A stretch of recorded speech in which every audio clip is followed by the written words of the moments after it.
Hello everyone, welcome back to my channel. দেখতে পাচ্ছ ওই যে ঠাকুমা, এদিকে আমি। তো আজকে আমি, মা আর ঠাকুমা আমরা এখন বাণীপুরের মেলায় যাচ্ছি। আজকে থেকেই কিন্তু বাণীপুরের মেলা স্টার্ট। তো চলো পুরো পুরো ব্লগটাই তোমাদের সাথে শেয়ার করব। সকাল থেকে আর ব্লগটা স্টার্ট করা হয়নি, আমি একটু রেস্ট করিনি, তো ওই জন্য হয়তো একটু নার্ভাস হয়ে যাচ্ছি।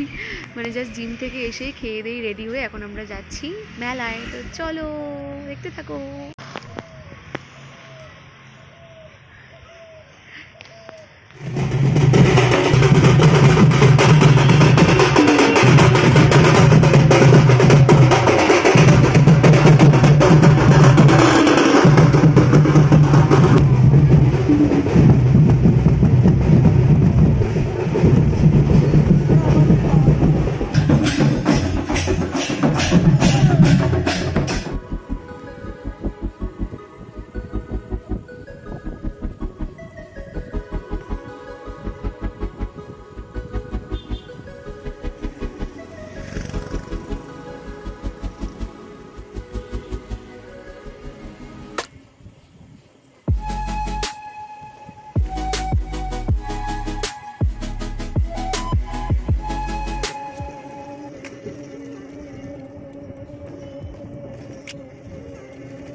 সন্ধে নামার মধ্যেই কিন্তু আমরা মেলায় পৌঁছে যাই, আর সাথে সাথেই আমার মা এক কাপ চা নিয়ে নিল।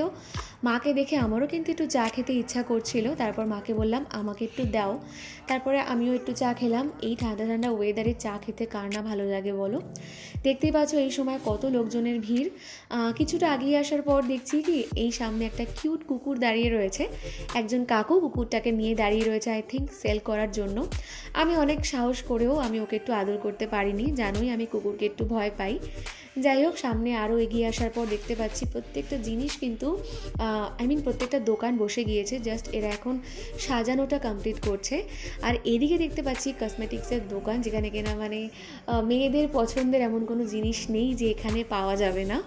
তারপর আরও একটা দোকানে গিয়েছিলাম, এখানে কানের দুল, ক্লিপ, বিশেষ করে হাজারে হাজারে কানের দুলের কালেকশান আমি দেখতে পাই। বাট আমি খুব একটা মেলা থেকে সবসময় যে অনেক কিছু কিনি তা না। যখন অকেশন পারপাসে কোনো ইনভিটেশন আসে তখনই আমি কেনাকাটা করি, তাছাড়া আমি খুব একটা কানের দুল বা এইসব জিনিস কিনি না। বাট দোকানটায় গিয়ে এত দারুণ লাগছিল, তাই সুন্দর করে একটা ব্লগের জন্য ক্লিপস নিলাম। আর এদিকে দেখতে পাচ্ছ এগুলো হাতে পরার চুড়ি, প্রচুর চুড়ির কালেকশান। শুধু যে কানের দুলের কালেকশান ছিল তাই নয়, তার সাথে ভ্যারাইটি চুড়ির কালেকশানও ছিল।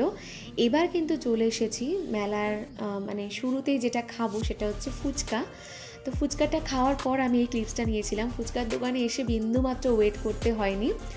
যত বছরই আসি না কেন এই দোকান থেকেই আমরা ফুচকা খাই। যেমন জলটার টেস্ট তেমন আলু মাখায় টেস্ট, খুবই ভালো খেতে। এই ফুচকার দোকানটা বাণীপুরের মেলার একদম ওই মরণকূপ যেখানে বসে, মরণকূপটা যেখানে হয় তার ঠিক সামনেই এই ফুচকার দোকানটা রয়েছে। বেশ ভালো লাগলো। পিঠার দোকানটা খুঁজছি, পিঠার দোকানটা তো দেখতেই পাচ্ছি না। ফুচকাটা প্রত্যেকবার এই দোকানটা থেকেই খাই, এত দারুণ হয় ফুচকাটা। আর এদিকে রয়েছে এই গ্যাস বেলুনগুলো, যেগুলো কিনা দেখতে আমার দারুণ লাগে। আমি কখনো মনে হয় না কিনেছি, অনেককে দেখেছি বেলুনগুলো কিনে তারপর এমনি মনের আনন্দে জাস্ট আকাশের দিকে ছেড়ে দেয়।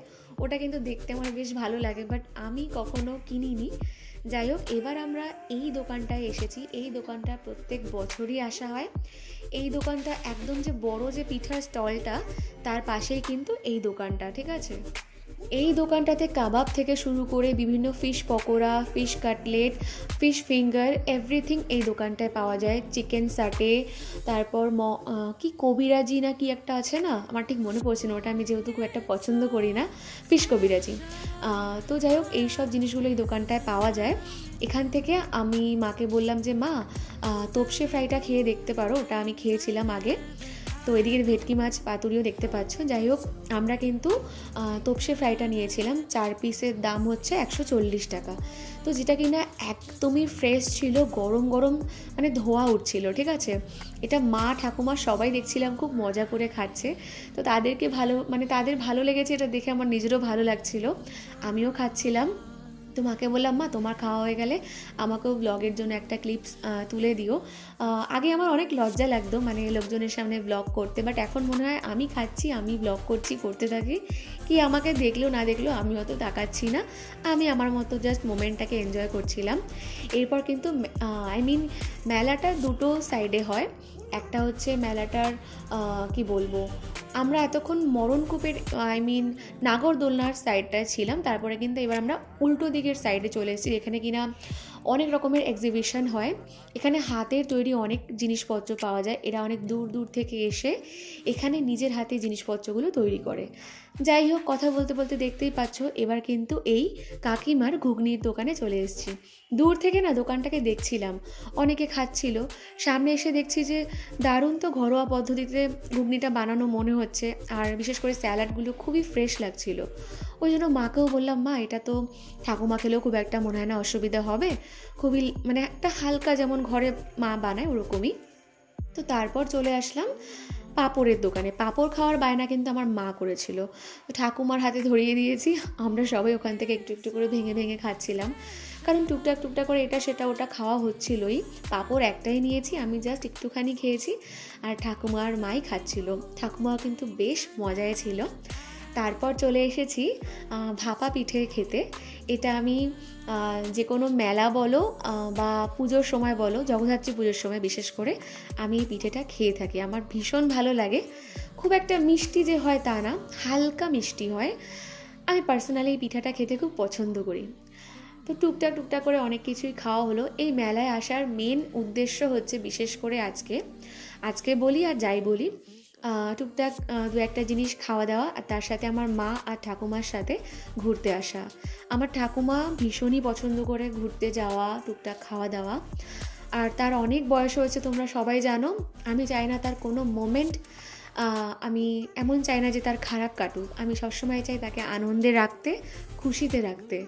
আগাগোড়াই এটাই চেয়ে এসেছি আমার ঠাকুমাকে নিয়ে। শুধু ঠাকুমা না, আমি আমার প্রত্যেকটা ফ্যামিলি মেম্বারের প্রচণ্ড খেয়াল রাখি, আমি এরকমই। আমার ভালোবাসার মানুষগুলো যতদিন আমার কাছে আছে আমি এদের সবাইকে আগলে রাখতে চাই, আর কিচ্ছু না। কথাগুলো বলতে বলতে ইমোশনাল হয়ে যাই আমি, আর কিছুই না। যাই হোক, পিঠে খাওয়ার পর কিন্তু আর কোনো রকম সময় নষ্ট না করে আমরা বাড়ি চলে এসেছিলাম। তো আজকের ব্লগটা এন্ড